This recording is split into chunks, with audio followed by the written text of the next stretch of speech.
Aujourd'hui, c'est le dernier épisode de la saison et pourquoi ne pas poser des questions en rafale? Bienvenue à Génération Z, on s'exprime!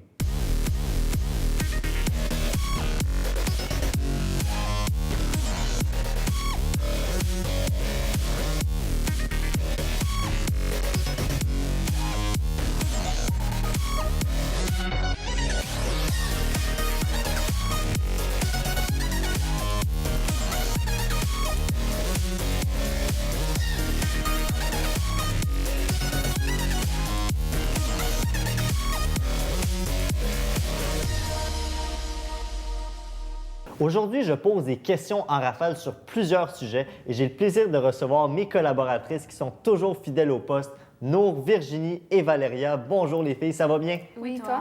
Oui, merci. Et là, j'ai fait différemment des autres épisodes. Je ne vous ai pas dévoilé le sujet ni les questions, donc je veux vraiment, sur le moment présent, que vous me dites votre opinion. Et ma première question est, qu'est-ce qui est meilleur entre la vie rurale et la vie urbaine, selon vous? Urbaine. Urbaine.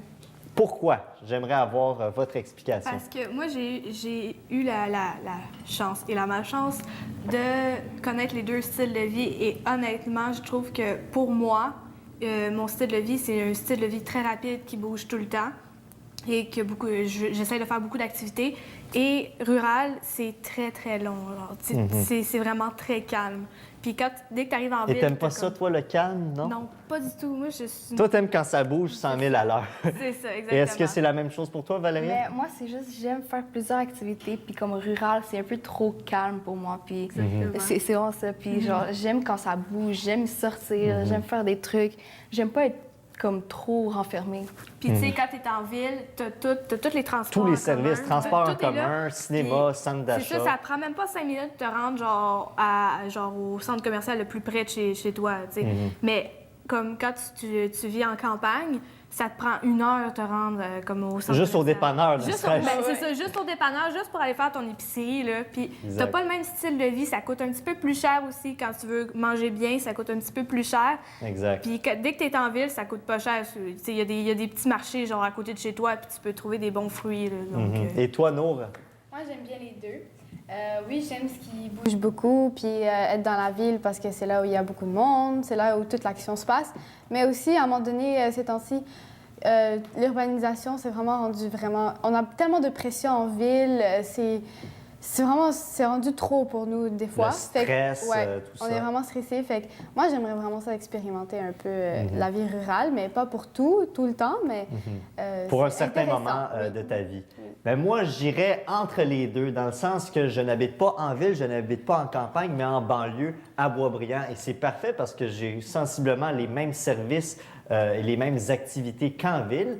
Et il y a un peu moins de personnes et des fois, je peux entendre les oiseaux aux petites heures du matin. Donc, c'est parfait d'avoir un juste milieu. Ma prochaine question. Est-ce que les adolescents devraient recevoir de l'argent de poche de leurs parents? Là, vous allez tous me dire oui, j'imagine. Non. En fait, quand je garde ma soeur, c'est sûr que j'en reçois, ou peut-être pas. Mais, tu sais, on n'est pas, tu sais, comme non en même temps, parce que c'est des tâches que tu fais dans la maison, que ta mère a fait, que, comme elle n'est pas payée pour faire. Puis pourquoi toi, tu recevrais de l'argent pour ça? Quand, mettons, tu fais la vaisselle, puis tu te tournes, puis tu fais comme 2 $, s'il te plaît. Non. Non. Mais toi, Ta t'en mère reçois a quand fait. même, donc c'est Mais- pas un peu égoïste? Non, c'est pas égoïste parce que quand que je garde, puis que ça Ouais. fait 5 heures que je garde ma petite sœur, ma mère, elle me glisse comme juste comme un 20 ou un 10 tu sais, comme, tiens. C'est en bas du salaire minimum, mais C'est ça ça. fait que c'est de l'argent. C'est ça. c'est Et toi, correct. Valérie, est-ce que tu Moi, es je d'accord pense- avec ça? Non, moi, je suis pas d'accord que les parents donnent de l'argent parce que ça fait en sorte que ton enfant devient gâté. Puis je pense qu'il en veut toujours plus. Oui, faire des petites choses, c'est correct. Mais quand tu fais rien puis tu reçois de l'argent, moi, je Ouais, trouve que tu deviens ça, par gâté. exemple, ouais. Puis tu deviens un peu égoïste. Moi, je trouve que c'est vraiment ça. Et ça fait qu'on a un peu cette mentalité au fur et à mesure de dire « Ah, ben l'argent, c'est facile à avoir. Ouais, On peut quasiment dire que ça. l'argent pousse dans les arbres, même si ce n'est pas le cas. Toi, Nour, est-ce que tu es d'accord avec ça? Oui, je suis d'accord, mais je ne vais pas me faire passer par l'avocat du diable, mais je trouve, mais des fois, je sais pas, juste l'équivalent de 5 $ par semaine, si tu veux t'acheter un petit truc par jour, là, je sais pas. Juste l'équivalent de ça, c'est correct, mais faut juste pas abuser de nos parents non plus. C'est ça. Faut juste être correct. Ils sont tellement là pour nous autres, puis ils font tellement tout pour nous autres que... Puis moi, je pense que l'argent, il faut que tu le mérites. Il faut que C'est ça. tu travailles pour ça. Exact. Comme, admettons, tu fais, OK, l'été, tu peux faire des petits jobs. Allez tondre le gazon chez ton voisin. Ça va, peut-être tu vas gagner 10 mais au moins, tu aurais fait des efforts pour l'avoir. Puis plus tard, tu vas comprendre que c'est comment avoir l'argent. Exact. C'est exactement De se dire dans la tête que pour recevoir quelque chose, pas obligé d'être l'argent, mais pour avoir un bien ou peu importe, il faut travailler pour l'avoir. Puis c'est justement ce qu'on veut inculquer aux plus jeunes lorsqu'on... Maintenant, là, Oui. la plupart de mes amis puis moi, genre, avant, on était habitués, tu as un peu d'argent par tes parents, mais maintenant, on a 16 ans, puis dès que tu as l'âge pour travailler, ben, tu as envie de plus tant demander à tes parents parce que tu vois que c'est un peu trop pour eux. Donc, tu veux toi-même avoir ton propre argent, puis alors tu prends des initiatives, tu te fais ton CV, tu te cherches un emploi, puis tu as ton propre argent. Puis quand j'étais petite, j'ai demandé à mes parents pourquoi j'avais pas d'argent. Puis eux, ils m'ont expliqué que si tu veux avoir l'argent, il faut que tu le mérites, il faut que tu travailles pour ça. Exactement la même Donc, ça affaire. revient dans le fond à, pour avoir quelque chose, que ce soit un bien ou de l'argent, il faut le mériter. Quand on est un enfant, on ne peut pas nécessairement travailler, mais faire des petites tâches ou juste montrer un bon comportement, ça peut nous aider à avoir ce qu'on veut. Ma prochaine question, quand même assez difficile, est-ce que les mensonges sont inacceptables ou parfois essentiels? Je pense que parfois, c'est acceptable. Comme ça dépend des cas. Ben, dis-moi un exemple, justement, où ça serait Mais, correct. exemple, genre, admettons, tu es en prise d'otage, puis admettons, il te demande une question, puis toi, tu sais la réponse, mais pour survivre, il faudra que tu mentes. Fait que là, c'est une autre situation. Fait que ici, ça fait en sorte que tu pourras survivre. Ouais. Et toi, Virginie? Ben moi, tu sais, comme, je vais mettre ça un petit peu moins comme gros, Dramatique. là. Moins exagéré. Dramatique. Tu sais, comme, mettons, t'achètes un cadeau à quelqu'un, puis la personne, tu sais, elle dit « Ah, c'est quoi mon cadeau? » Puis là, elle devine ton cadeau. Puis là, tu sais, tu restes neutre, puis tu fais comme « Non, c'est pas ça. » Tu sais, tu viens d'y mentir, mais en même temps, tu sais, c'est comme un saint mensonge. Pour ton bien un peu, genre. Ça dépend c'est ça. de l'intention de la personne Ouais. et de la situation. Parce que, si, mettons, tu sais, c'est un mensonge que c'est comme, tu sais, mettons, tu prends une histoire, puis tu rajoutes quelque chose, puis tu sais, c'est jamais arrivé. Ça, c'est un mensonge, puis tu sais, on peut comprendre pourquoi le monde sont fâchés après toi, parce que tu sais, t'as pas besoin de mentir pour être intéressante. Fait.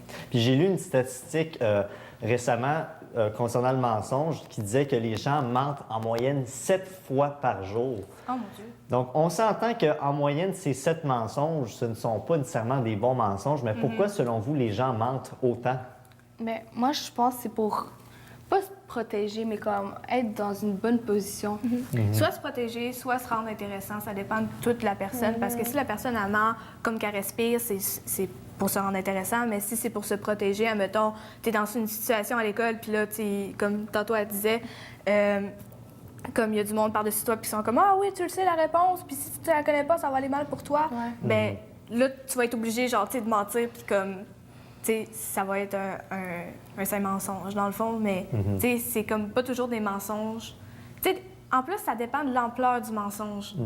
Parce que si le mensonge est très gros, c'est sûr que la personne elle va être fâchée après toi après. Mais si, admettons, c'est comme je disais tantôt, un cadeau, la personne elle va être full contente que tu y aies pas dit, puis tu sais, ça dépend vraiment de la situation. Bien, est-ce que vous mentirez aux parents, par exemple, dire Ah, ben oui, j'ai eu une très bonne note à mon examen, même si c'était pas une bonne note, mais vous vous dites que vous allez vous améliorer après, ça vous donne une leçon justement pour mieux performer? Non, au début de mon adolescence, j'avais tendance à mentir à mes parents un peu sur où j'étais, si je sors, mes notes des fois également. Mais après, je me suis juste rendu compte que tes parents sont là pour ton bien. Fait que pourquoi tu vas mentir?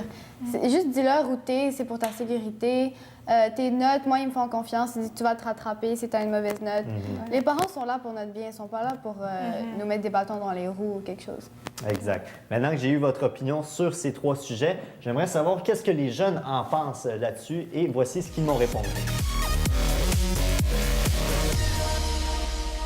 Qu'est-ce qui est meilleur selon toi entre la vie rurale et la vie urbaine, en ville ou en campagne? D'après moi, ce serait en ville, vu que j'ai toujours habité en ville, mais en campagne, ça serait bien aussi pour être en paix, je trouve, pas être au milieu de la société et tout, puis rester tranquille. En ville ou en campagne? Selon moi, la vie urbaine est meilleure. Pourquoi? Moi, j'aime ça, la mode, vivre, aller au club le soir et des choses comme ça, vous voyez ce que je veux dire? Honnêtement, moi, je préfère la rue rurale que urbaine. Ouais, ça, c'est moi. Mais parce que moi, je suis le genre de personne tu sais, qui préfère la tranquillité, tu sais, la paix. Puis je préfère la nature que la ville. Honnêtement, tu sais, quand je visite des endroits, visiter genre des villes, j'aime pas ça. Je préfère visiter genre des paysages, par exemple. Mais tu sais, le problème, c'est que dans la vie rurale, c'est est-ce qu'il y a les moyens pour vivre ou pas? Est-ce que les adolescents devraient recevoir de l'argent de poche de leurs parents? Non. Pourquoi? Parce que moi, ben, en fait, moi, j'aurais refusé parce que mes parents travaillent pour ça puis j'aimerais pas ça reprendre leur argent. Mais pourquoi pas? Parce que tu sais, de toute façon, ben, de 13 à 16 ans, t'as pas le droit de travailler en quelque sorte. Sauf si t'as la permission de tes parents à partir de 14. Mais je dirais, ouais, pourquoi pas, mais pas trop non plus. C'est juste un petit peu. Moi, j'ai survécu avec ça, en tout cas pour mon adolescence. C'est un petit 10 par semaine, c'était ça, là. Des réponses très intéressantes. Et maintenant, là, juste vous demander comme ça, est-ce que ça va bien jusqu'à maintenant? Les questions pas trop difficiles? Ça va, C'est correct. Ça va, OK, parfait. La prochaine, elle est quand même assez facile, mais je veux avoir votre point de vue là-dessus parce que c'est quand même assez comique, là. Offrir un téléphone ou un iPad à un enfant de 8 ans, est-ce que c'est irresponsable selon vous? Oui. Pourquoi? Mais parce que l'enfant, il commence à être obsédé par l'appareil électronique, puis il voit plus, il laisse passer son enfance. T'as juste une enfance dans ta vie. Puis si tu le laisses passer, ben tu vas manquer un bout de ta vie, je pense. C'est tellement ça. Tu es d'accord avec ça, Virginie? Je suis d'accord avec ça parce que, comme moi, personnellement, mon enfance, je l'ai vécu à 100 à l'heure. Tu sais, j'étais tout le temps en train de jouer dehors. Puis moi, la plus grande punition que j'ai eue dans toute ma vie quand j'étais enfant, c'est que tu bouges pas du balcon. C'est comme, tu sors pas dehors à part sur le balcon. Puis j'avais même pas le droit de parler à mes amis. Mais maintenant, si tu si tu regardes n'importe quel enfant, ils sont tous assis en train de jouer à un jeu. Tu fais comme, OK, moi, j'étais pas comme ça. Tu sais, le seul jeu vidéo à quoi que je jouais, c'était sur la Nintendo 64. 64, oui. Puis, tu sais, honnêtement, moi, j'ai connu ces jeux vidéo-là, puis je suis vraiment contente de les avoir connus. C'est normal un peu les jeux vidéo parce que veux pas, les jeunes sont captivés par ces jeux-là. Mais par exemple, tu me disais que ta petite sœur, elle a un cellulaire, même s'il n'est pas fonctionnel. Ben, en fait, je pense que ça a été plus genre, tu sais, comme peer pressure, comme je pense que ça a plus été ça parce que ma sœur, elle côtoie souvent des adolescents, puis les adolescents ont tous des téléphones, puis là, tu sais, elle trouvait ça, tu sais, comme cool, puis on avait un téléphone qui traînait chez nous, qui était plus activé, puis ma mère, à un moment donné, elle a dû comme faire comme « Ah! » puis elle lui a donné, puis elle a comme fait « Va-t'en. » Exact. Et toi, No? Mais ça dépend toujours de la situation. Mais oui, c'est une mauvaise idée parce qu'en même temps, il faut qu'il s'amuse autrement et non devant un écran. Mais aussi, mon petit cousin, il a 3 ans et... Non, dis-moi pas qu'il a un téléphone. Non, mais il prend celui de ma tante. Mais le problème, l'avantage, c'est qu'il connaît tous ses alphabets, il connaît tous ses chiffres. Ouais, il y a des Il avantages. sait écrire son nom à 3 ans. Il sait vraiment beaucoup de choses grâce. Est-ce que tu penses vraiment que téléphone. ce sont ces technologies qui l'ont contribué à avoir toutes ces connaissances? Il y a des Ben, jeux... il prenait l'iPhone, il allait sur YouTube, puis il écoutait des vidéos de A, B, C, D.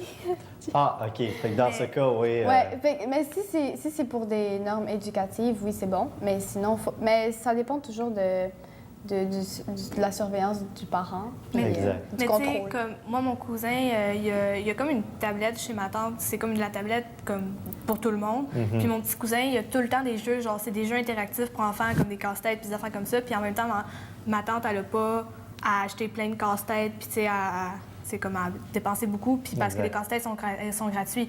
Puis l'application est gratuite, fait qu'elle dépense pas tant, mais en même temps, tu sais, il passe sa journée devant l'iPad, puis à pitonner, puis tout ça, mais il a appris plein d'affaires, comme que Noah disait, tu sais, comme il a appris à écrire son nom, puis, tu sais... Donc, dans le fond, peut-être leur permettre d'utiliser les technologies, mais dans un cadre éducatif. Ouais. Ça va permettre justement leur développement. Prochaine question. Est-ce que vous considérez que les sportifs de haut niveau gagnent trop d'argent? Des fois, on a des exemples de joueurs de hockey qui gagnent 5 millions par année ou un joueur de football qui gagne même 20 millions par année. Est-ce que vous trouvez que c'est exagéré?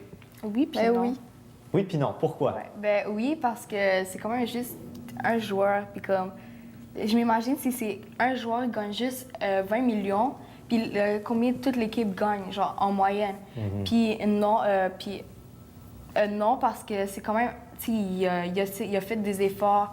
Tu sais, il fait en sorte pour, admettons, les Jeux olympiques, il a fait en sorte pour représenter le Canada ou quelque chose comme ça. Fait que c'est oui puis non. Là. Exact, parce qu'un athlète veut pas ça l'a cumulé plusieurs heures, plusieurs années d'efforts, d'entraînement physique et ça demande une grande discipline, pas nécessairement au niveau de l'entraînement physique, mais aussi de l'alimentation. Donc, ça demande beaucoup de sacrifices pour un athlète. Est-ce que vous êtes d'accord avec ça? Mais moi, je trouve que oui, ça demande beaucoup de sacrifices, beaucoup d'efforts, mais aussi, il faudrait un peu réviser nos priorités dans la société parce que quand c'est rendu que les personnes qui sauvent des vies gagnent moins que des personnes qui vont juste taper sur un ballon, même si ça prend beaucoup d'efforts, puis je respecte ça, puis tout, mais je sais pas, il y a un équilibre à faire, je trouve. Ouais.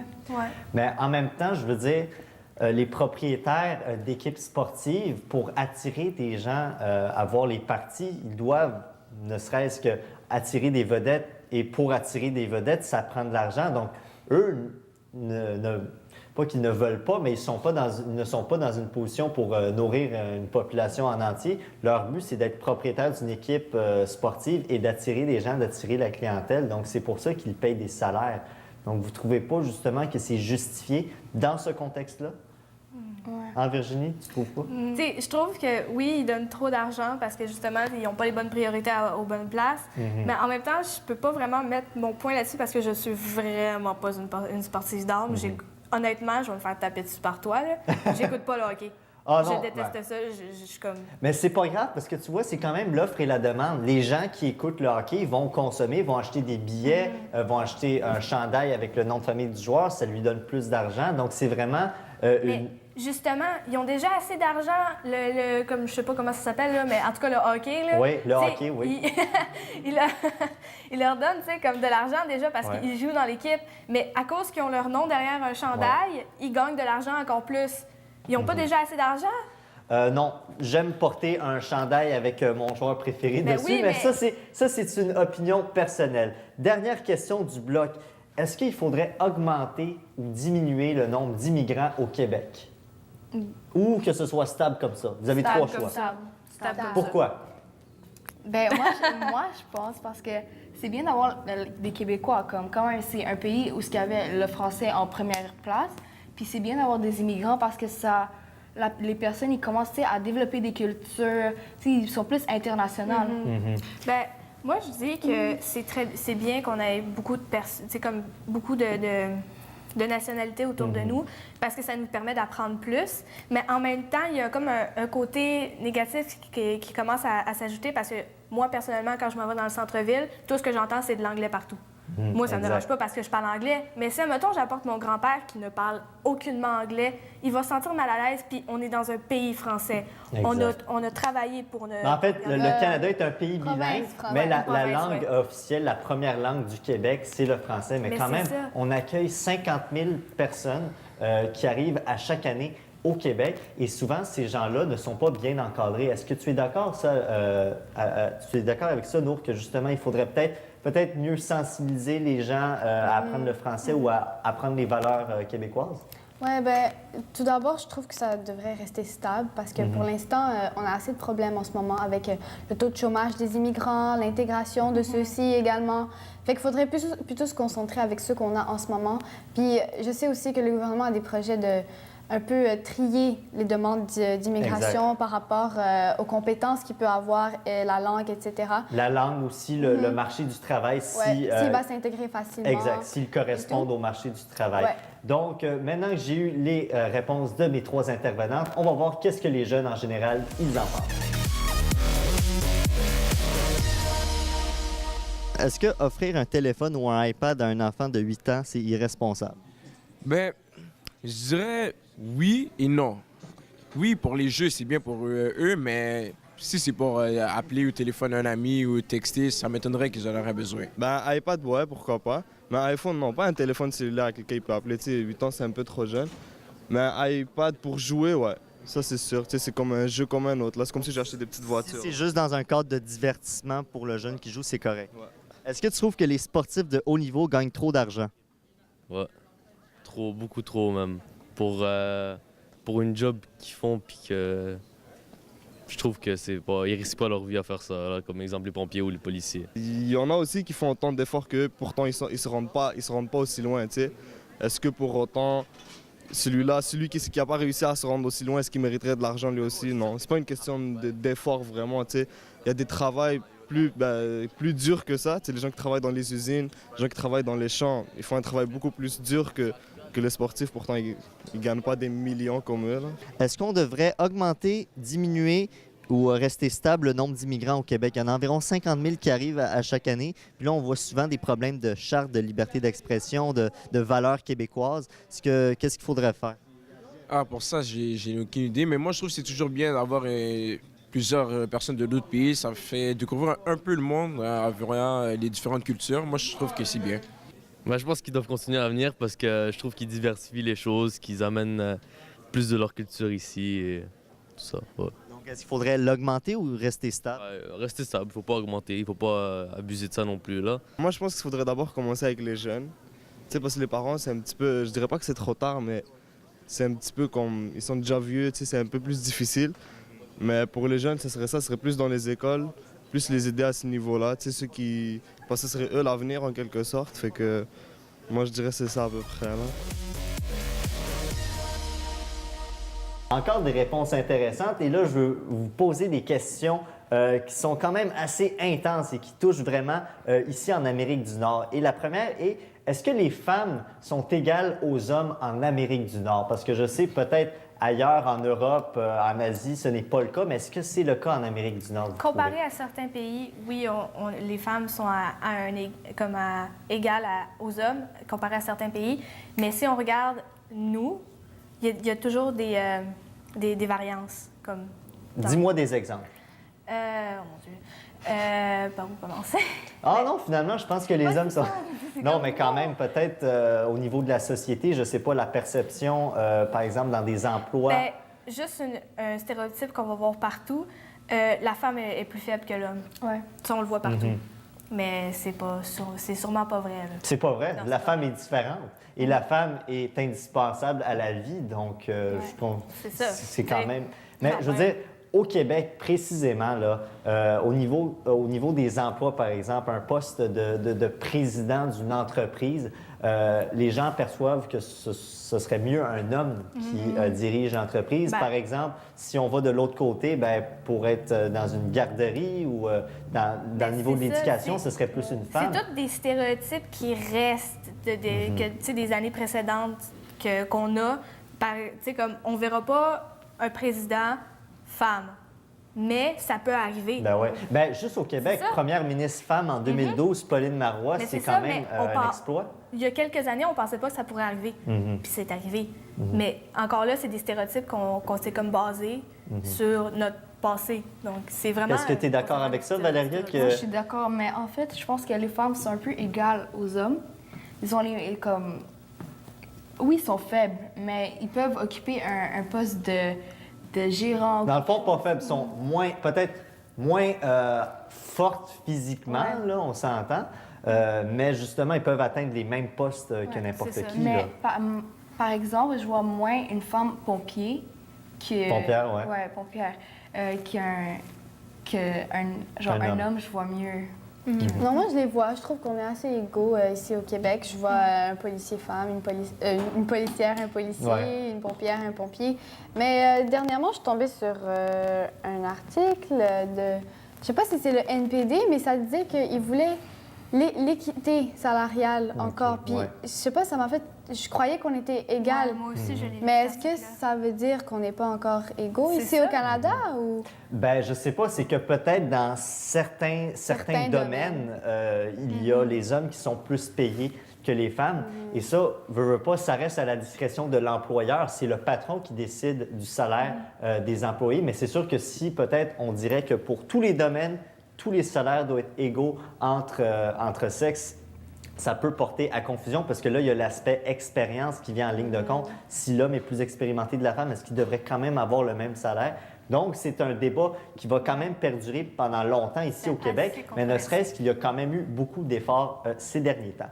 Prochaine question. Est-ce qu'avoir un diplôme est essentiel pour réussir dans la vie? Ben, maintenant, oui. Le diplôme, au moins secondaire, parce que si tu n'as pas ton secondaire 5, je vais te dire comme mon père, tu n'iras pas loin dans la vie. À part mon père qui est l'exception à la règle. OK, donc lui te véhicule le fait qu'il faut avoir un diplôme, Faites mais ce que lui je n'en dis, a mais pas pas eu. ce que je fais. C'est tellement ça. C'est pas un peu égoïste? Non, ou, pas du tout. Il veut mon bien parce que maintenant, c'est très, très dur de se trouver une job sans avoir son secondaire 5. Tu sais, mettons, tu prends une job d'étudiant, c'est correct. Tu n'as pas besoin de ton secondaire 5 pour l'avoir. Mais si, mettons, tu vas aller plus loin puis avoir une bonne vie puis être, tu sais, comme dans la classe moyenne comme d'aujourd'hui, il faut que tu aies ton diplôme au moins secondaire. Parce que, honnêtement, moi, tu sais, comme présentement, je regarde pour des jobs plus tard, puis, tu sais, tout ça. Mais ça prend vraiment ton secondaire 5. Même pour aller au cégep, tu sais, comme pour aller au cégep, tu sais, oui, tu peux faire ton tremplin deck, mais encore là, c'est parce qu'il te faut ton secondaire 5 pour rentrer au cégep puis pour avoir plus de connaissances. Donc, moi, je dis qu'il faut vraiment avoir son secondaire 5 au ça moins. dépend toujours, parce qu'il y a plein de jeunes entrepreneurs qui n'ont pas fini l'école et qui sont rendus loin dans la vie, Mais qui sont c'est rendus ça. millionnaires. Tu sais, il y en Il ne a faut pas que- généraliser non plus, C'est mais ça.